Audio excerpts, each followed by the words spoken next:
Well, ladies and gentlemen, we do have the updated College Football 25 official ratings, the top 100 players. Certainly a unique thing. I don't think we've ever had this because they've never had the rights to the players, and the last game was obviously made back around a decade ago. But this does look very clean. I like the helmets, and this is going to be cool if this is how it's shown, and when you toggle between rosters and you can see the helmets, things like that. This is pretty cool. But they do have, this is just the quarterbacks. I'm going to go through the full top 100 list, but I'm just going to start with the quarterbacks. They do have Shedeur Sanders and both Carson Beck rated as a 93 overall. You can see, looks like Carson Beck's got pretty good awareness. Is that wow? They've got Shedeur Sanders as a 98 in terms of awareness. Listen, I'm not going to nitpick these things. The dude took like 90 sacks last year. I don't know about having him as a 98 overall in terms of awareness. Now, you could say, well, the offensive line was bad, but, I mean, the metrics say that he held the ball more than, I think, anyone. So, but look, when it comes to these quarterbacks, what you'll notice, there's no real star this year. There's no consensus top 10. The first quarterback is ranked 17th and then back at 18. Ewers back again at 27. I think Dylan Gabriel is probably the best quarterback here. Like, if I had to choose one quarterback for 2024, I think it would either be Gabriel or Jalen Milroe. I know people don't really like Jalen Milroe in terms of throwing, but he's just such a good runner. Going into his second year now as a starter. Jackson Dart should be pretty good as well with Lane Kiffin. I really like Daniels as long as he stays healthy from Kansas. I am high on Kansas as a potential dark horse playoff team winning the Big 12. They're probably not going to do it because they don't have a good defense, but that conference is wide open. I think they could go 9-3, have a really good year if their quarterback stays healthy. They've also got Devin Neal and just a very elite offense in terms of the Big 12 conference, in terms of talent. And then you have the QB from Liberty. Remember Liberty against Oregon last year? There was like a ton of empty seats, and that's why the New Year's Six games, the useless ones, needed to go, and we needed the 12-team playoff. But look, they're obviously pumping up Colorado. Colorado is going to be a lot better in-game than they are in real life. They're very popular with Travis Hunter, with Deion Sanders, with his son. We get it. But in general, I would probably have Gabriel moved up. Beck is fine. Beck might be the number one overall pick in the draft. I mean, just nowadays, it's pretty much guaranteed a QB is going to go number one unless it's just a horrible class. Sanders, I would say, it's just kind of a weird thing because I know Deion Sanders has said he's not going to play for like 80% of the teams. I would not want to deal with that headache if I was a team with Shedeur Sanders personally, but he is talented for sure. And looking at the speed, they've got Milroe at a 91. Milroe's more of a trucker. He's more of a physical guy, but yeah, Milroe's probably going to be really good to play with in the game. So those are the QB rankings. Let's just go to the overall rankings and see. They did release the top 100, and you can see some. Wow, another player from Liberty, their running back, ranked as a 90, the 100th overall player. Some of these players I do recognize from recruiting, like this offensive tackle for Oregon. He was a 5-star. Nwakpa, I know Ohio State was in on him, the safety from Iowa. He could have a breakout year. Billy Bowman Jr., now part of the SEC with Oklahoma. That's going to be weird. Peter Woods, I remember. He was a 5-star at some point. I don't know if he finished as a 5-star. There's Evan Stewart, going to be very interesting with Oregon. Originally like a top 5 overall, maybe top 10 overall player, goes to A&M, dealt with a few off the field things. His freshman year, was injured last year. I believe this is his third year now at Oregon. Could very easily have a huge year and be around a first round pick. But just taking a look at some of those players. Let's move on to, 75 through 50. Kobe Bryant, the cornerback from Kansas. There's Milroe. You do have some different players here. RJ Harvey, the running back from UCF. You do also have Dorian Strong, a cornerback from Virginia Tech. Virginia Tech might be an interesting team this year. Singleton, the running back from Penn State.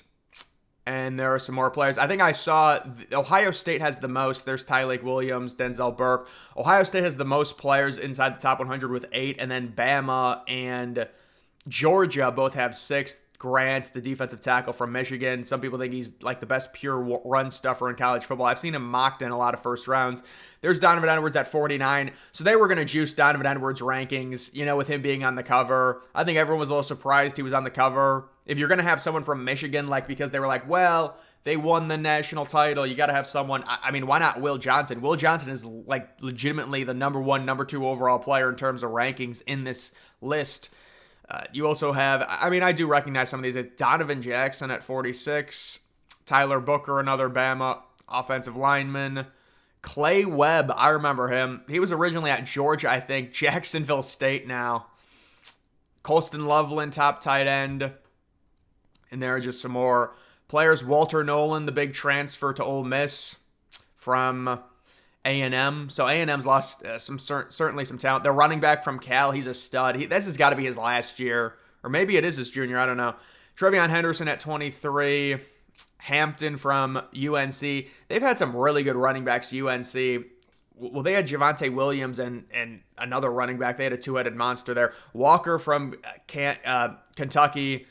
He's probably going to be a top 10 pick, they're saying. They have him listed as a defensive end. I thought he was a defensive tackle. Abuka from Ohio State. I'm surprised he didn't go to the draft. He probably would have been like late first, early second. Barrett Carter. I'm surprised he's ranked that high. I haven't heard much about Barrett Carter. I know he was a top recruit. McMillan, the receiver from Arizona, is really good. Benjamin Morrison, really good cornerback from Oregon State. Luther Burden at number 11. Kind of surprised he's not inside of the top 10.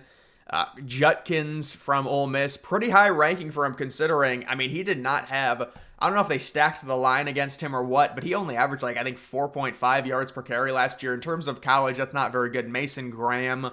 Yeah, he's been mocked inside of the top 5 in a lot of drafts. Travis Hunter rated as a 95. Caleb Downs is a 95. Those were two guys people said they might be 98, 99. James Pierce, like the number 1 pass rusher right now. Ollie Gordon, he had the thing, what did he have, a DUI, or is it called something else now? But they said he's playing. I mean, they're like, his punishment is he's going to get 50 carries in the first game. The thing is, they cannot suspend Ollie Gordon. They face South Dakota State week 1. It's kind of a weird 2 o'clock game, but South Dakota State is like the number 1 FCS team the last 3 or 4 years, better than North Dakota State. It's crazy. And it's funny, North Dakota State faces Colorado on Thursday night week 1. So both North Dakota State and South Dakota State play possibly pretty competitive games against Big 12 teams.